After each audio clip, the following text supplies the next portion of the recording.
অন্য ধর্মাবলম্বী ভাইয়েরা, অমুসলিমরা তোমাদের সাথে যুদ্ধে লিপ্ত হয় নাই, শান্তিপূর্ণভাবে সহাবস্থান করতেছে, তাদের প্রতি সদাচরণ করতে, ন্যায়নিষ্ঠ আচরণ করতে আল্লাহ তোমাদেরকে নিষেধ করেন না, বরং ন্যায়নিষ্ঠ আচরণকারীকে আল্লাহ তাআলা ভালোবাসেন। বিধায় অন্য ধর্মের মানুষদের সাথে স্বাভাবিক কাজ কারবার করতে কোনো অসুবিধা, অন্তরের অন্তঃস্থলের দোস্তি সেটা নিষিদ্ধ, কিন্তু বাহ্যিক কাজকর্ম করতে কোনো অসুবিধা নাই। তাদের শরীরের কোনো অংশ নাপাক না, নাজাসাতুল আইন না, যে তাদের রক্ত নিলে আপনার শরীর নাপাক হয়ে যাবে। আপনার শরীরের রক্ত যেরকম তাদের শরীরের রক্ত একই রকম, এটা নিলে কোনো গুনাহ হবে না। মানুষের মতে মুর্দা ঘরে রেখে কোনো কিছু খাওয়া যায় না, মুর্দা ঘরে রেখে কোনো কিছু খাওয়া যায় না, ওই ঘরের চুলায় আগুন দেওয়া যাবে না, শরীয়তের বিধান কি? মুর্দা লাশ বাসায় থাকলে সে ঘরে কিছু খাওয়া যায় না, এটা হাদিসের কথা, কিন্তু হাদিসটা হলো হাদিসুন নেসা, বানোয়াট। বুঝতে পারছেন? গ্রামাঞ্চলে অনেক সময় মহিলাদের মধ্যে এই সমস্ত কথার কানাঘুষা একটু বেশি থাকে, এই জন্য এটা বললাম হাদিসুন নেসা, হাদিসুর রাসূল না, এটা হলো হাদিসুন নেসা, মায়োলার হাদিস। কোরআন এবং হাদিসে এরকম কোনো কথা হয়নি। লাশ ঘরে থাকলেও খাওয়া যাবে, কোনো অসুবিধা নেই।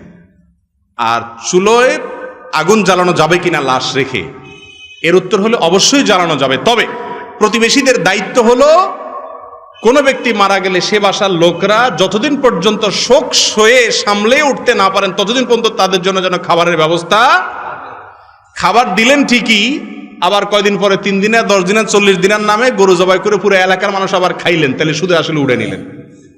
ওইরকম 2 নম্বরই খাওয়ানো যাবে না। খাওয়াবেন, কোনো বিনিময় আশা করবেন না।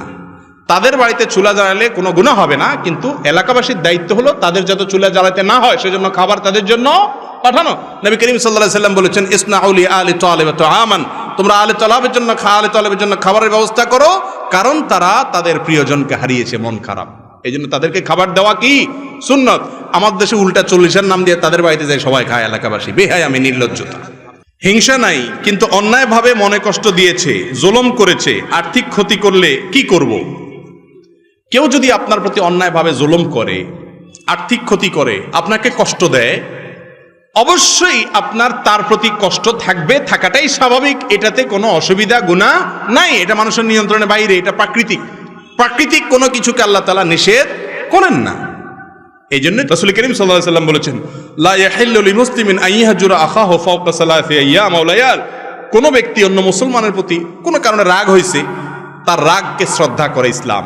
রাগ হয়েছে, সে কথা বলবে না, এখন ভালো লাগে না, এটা স্বাভাবিক, তার এখন মুড নেই, কথা বলবে না, রাগের কারণে অধিকার আছে, আল্লাহ তাআলা সে সুযোগ দিয়েছেন, কিন্তু 3 দিনের বেশি করার সুযোগ নাই।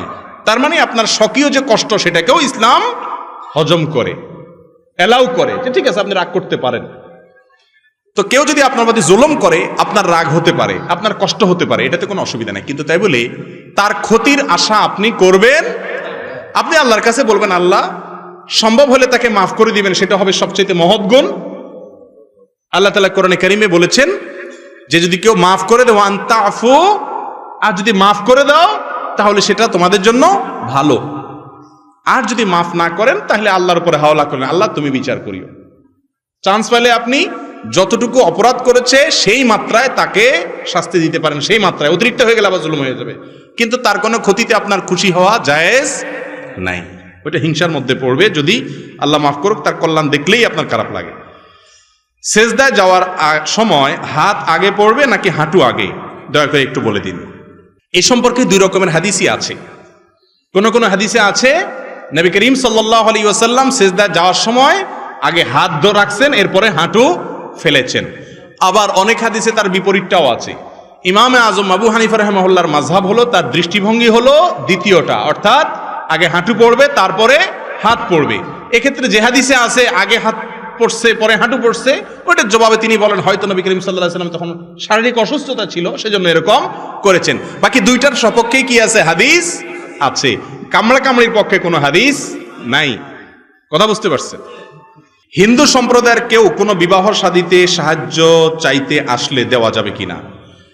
যে কোনো অমুসলিমকে আর্থিক সাহায্য করা, সহযোগিতা করা, এটা ইসলামী শরীয়তের দৃষ্টিকোণ থেকে কোনো নিষিদ্ধ কাজ না। আমাদের নবী করিম সাল্লাল্লাহু আলাইহি সাল্লাম বহু অমুসলিমকে সাহায্য করেছেন, অনেক অমুসলিমের উপকার করেছেন, তাদেরকে হাওলাত দিতে পারবেন, টাকা পয়সা ধার দিতে পারবেন, কোনো অসুবিধা নাই। তবে আপনার থেকে টাকা নিয়ে সে পুজো করবে, গুনাহের কাজ করবে, আল্লাহর অবাধ্যতার কাজ করবে, শিরকের কাজ করবে, সেখানে আপনি টাকা দিতে পারবেন না। অনেক ভাইরা আমাদের আজকাল উদারতা দেখাইতে গিয়া এমন উদার হয়, সব খুলে দিয়ে দেয়। এই জন্য আল্লাহর সঙ্গে শিরক করলে, এটা শুধু অমুসলিম ভাইদের জন্য না, মুসলমানদের কথা একই কথা। কনসার্ট হবে, গানের অনুষ্ঠান হবে, কিছু লোক আছে দেখবেন মাহফিলের সময় পয়সা দেয়, কনসার্টের সময় পয়সা দেয়। বা মুসলমান আল্লাহ আল্লাহ, বা হিন্দু রাম রাম। বুঝতে পারছেন? সব চরকা তেল দেয়, এটার নাম গোলালু, মুনাফিক। এই খাঁটি মুসলমান হতে পারে না। আমার বাবা মারা গেছেন 12 বছর আগে, ওই সময় আমাদের তেমন বুঝজ্ঞান ছিল না। তবে আমার জানা মতে উনি কিছু দেনা ছিলেন, কিন্তু পাওনাদারের সম্পর্কে জানতাম না। এখন আমি কি করতে পারি? আপনার বাবা জীবদ্দশায় দেনা ছিলেন, উনি পরিশোধ করে যেতে পারেন নাই। এখন আপনার দায়িত্ব হলো বাবার রেখে যাওয়া সম্পদ থেকে দেনাদার পাওনাদারদেরকে খুঁজে বের করে তাদের পাওনা পরিশোধ করবেন।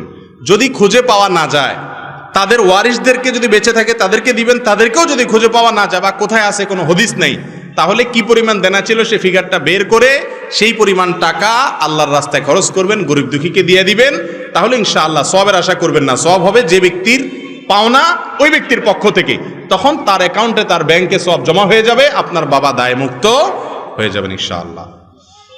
এরপরের প্রশ্ন, জামাত চলাকালীন সময়ে নামাজে ইমামের কোনো ভুল হলে মুসল্লিরা যদি তাকবীর না দেয়, জামাত শেষে ভুল হওয়ার কথা না বলে, তাহলে নামাজ হবে কিনা? প্রথম কথা হলো তাকবীর দিবেন না, এটা ভুল প্রচলন। এদেশের 99% মানুষ এই ভুলটা করে।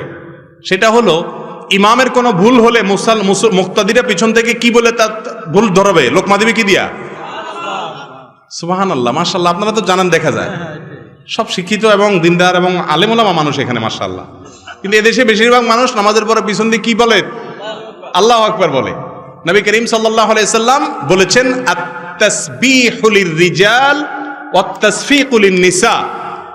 ইমামের ভুল হলে পেছনে মুক্তাদি যদি মহিলা থাকে তাহলে এভাবে হাতে বাড়ি দিবে, মানে ইমাম সাহেবরে বুঝাবে যে ইমাম সাহেব বেলাইনে চলে যাচ্ছেন। কথা বুঝতে পারছেন? আর পুরুষ যদি থাকে তাহলে বলবে কি? সুবহানাল্লাহ। আমরা বলি কি? আল্লাহু আকবার। আল্লাহু আকবার হাদিসে নেই, হাদিসে আসছে কি? সুবহানাল্লাহ। এর আমলও খুব একটা চালু নেই আমাদের সমাজে, জানেই না মানুষ।